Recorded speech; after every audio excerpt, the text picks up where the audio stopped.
Hello and welcome to episode number 1 of School of Women's Health, the podcast. Obviously, episode number 1 today is going to be super short, super sweet, and we're going to kickstart what will hopefully be a very fabulous resource for health and fitness professionals, especially for any one of those of you who ever want to be part of the women's health world and dive a little bit further in terms of your career. Now, if you are not a health and fitness professional, that is completely fine. If you just love training, love learning more about the body and women's health, then you are very much welcome here. And I guarantee that you will have so much to learn about along the way and find this also quite helpful for your own health and fitness. So first of all, let's get started with just a little bit of an introductory to who I am. And if you haven't heard me before, or you're not following on any of my socials, you'll probably think, who is this crazy woman? Now, my name is Courtney. I'm an exercise physiologist and I specialize in women's health. I have a particular interest in pelvic floor and incontinence. So I run a fully virtual clinic. It's called Her Exercise Physiology, and I help women all across the globe navigate pelvic floor health and their symptoms. So basically, I'm going to go over a little bit more about who I am in future episodes. I'd love to talk about my journey down women's health and how I got to the virtual clinic or where I am now. So episode number 2, I've planned that sort of already. And that's what we're going to talk about then. So if you're interested in that career progression, you'll definitely have to keep your eyes out for that. But I am currently running a mentorship program for most of them in the program are exercise physiologists with I think there's 1 or 2 strength and conditioning coaches in there. And I'm teaching pelvic floor health across the female life cycle. And lots of things have come up in the mentorship with those in the program.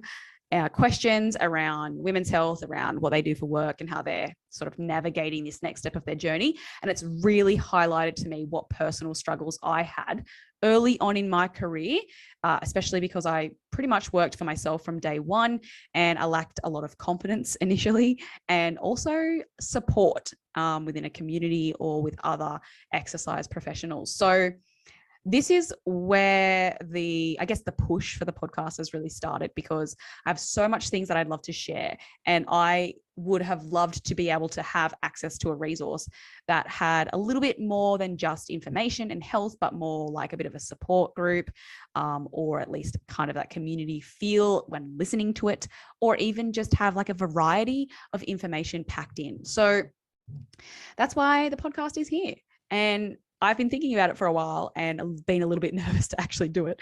So step 1 is do episode number 1 and see how it goes. So here I am doing the podcast. Hopefully you enjoy it and find it as helpful as I'm hoping it will be. Now, when I actually started researching about starting a podcast, it actually reminded me of my early days in my career as well. So like a couple of months ago, I jumped onto Google search and I typed in, how do you start a podcast?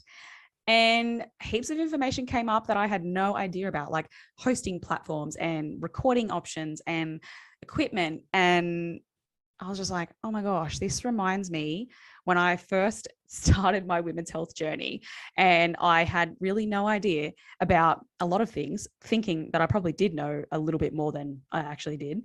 And I would do the same. I would Google how to help someone with pelvic pain as an exercise physiologist, or I would do exercise prescription for incontinence. And the Google response was just as overwhelming as it was when I read everything about how to start a podcast and hosting platforms. And I think I wonder how many other practitioners are doing the same thing, because the search, especially for, exercise physiologists, the whole space around that with exercise prescription comes from research, obviously. However, the research is also quite hard to navigate. And sometimes you just need that quick answer. Like, for example, your initial consultation with your client. You have them pop in, they tell you about their health condition. You probably have maybe heard about it 1 or 2 times, and now you're supposed to know how to prescribe exercise for this. So if you are currently in the position where the initial consultation and screening someone and actually being able to provide them with some helpful information as they leave, and then follow that up with exercise prescription over a certain amount of time, if that actually is scary to you and you're feeling the same way about how I did, then this is what this is for. hopefully. And I would love to be able to help change that so that practitioners can feel really confident in some skills around women's health just by even listening to the podcast.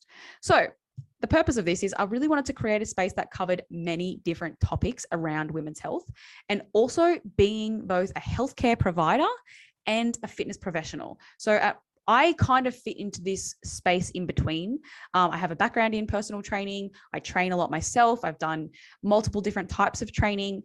And also, obviously, as an accredited exercise physiologist, I work a lot in that clinical space. So because there's this like awkward bit in between, I feel like that's the part of information that's really hard to come by. So I really want to dive a little bit deeper into a little bit more education around those particular topics for women's health. But I also want to address contributing health factors that may impact the results, especially as a clinician or a health and fitness professional. Things like stress and sleep patterns, hormonal patterns, digestive health, access to resources for certain types of populations. But I'd love to combine a lot of different things that can just really help, get full holistic type programs together for your clients. So hopefully I can bring that all here. I have so many ideas, but we'll see how it goes. Now, I also obviously want to cover a lot about pelvic health because that's my jam and I love it. And I also love personal and professional growth.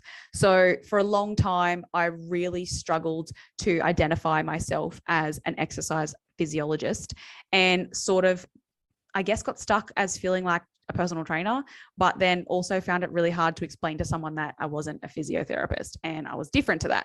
So I really feel like there is a lot of identity struggles with exercise physiologists that are very early on in their careers that may not have a clear path as to what they want to do or where they're actually going. So I have had this a lot come up in a couple of my calls in my mentorship program, as well as a few clients who I actually see who are also exercise physiologists and aren't quite sure how to navigate their own women's health journey because they're obviously specialized or have interests in other health conditions that are not relevant to that.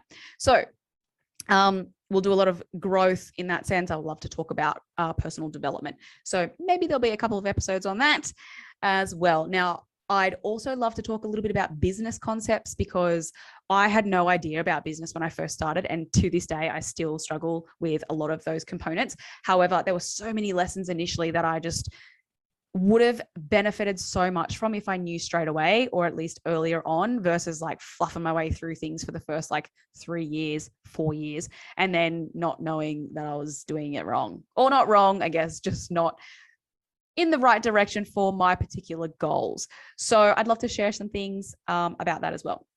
And I generally just love having a chit chat. So that'll be happening as well. Now, I actually run a Q&A every week on my Instagram, shameless plug, at Her Exercise Physiology.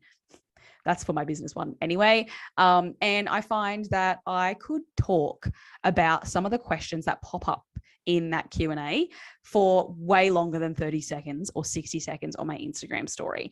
And I think that so many people would benefit from just a little bit more information around that. So I'd love to touch on those across this as well. That'll be a lot more helpful for anyone who is not so much a health and fitness professional, but a lot of stuff does come up in that could actually help you as a healthcare provider. So in saying that, stay tuned. I plan to upload every maybe second Monday. I'm saying it on here so that I commit to that.